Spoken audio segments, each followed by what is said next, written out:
IPL जिसकी brand value 1 lakh crore से भी ज्यादा है, हर सीजन 10,000 करोड़ रुपए कमा लेता है, फिर भी इनकम टैक्स के नाम पे 1 रुपया भी नहीं देता। कैसे? कहानी शुरू होती है 1996 से, जब बीसीसीआई ने खुद को एक चैरिटेबल ऑर्गेनाइजेशन डिक्लेयर किया और रजिस्ट्रेशन लिया under section 12A of income tax act, जिसका मतलब ये होता है अगर आप एक चैरिटी हो जिसका एम हेल्थ, स्पोर्ट्स या एजुकेशन को प्रमोट करना, तो आप पे इनकम टैक्स नहीं लगता। बीसीसीआई का यही ऑब्जेक्टिव था कि क्रिकेट को प्रमोट करना अक्रॉस द इंडिया।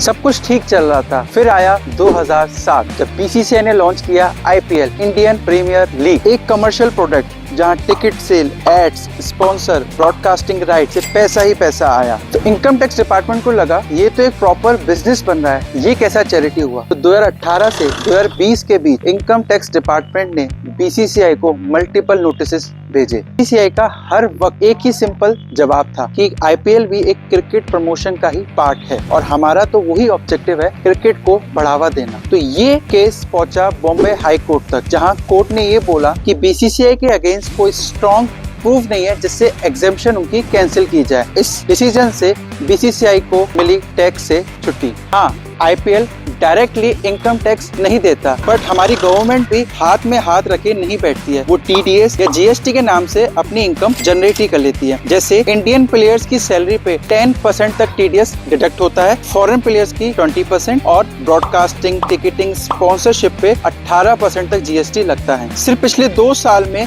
गवर्नमेंट ने आईपीएल से 2000 करोड़ का जीएसटी और 90 करोड़ का टीडीएस कमा लिया है।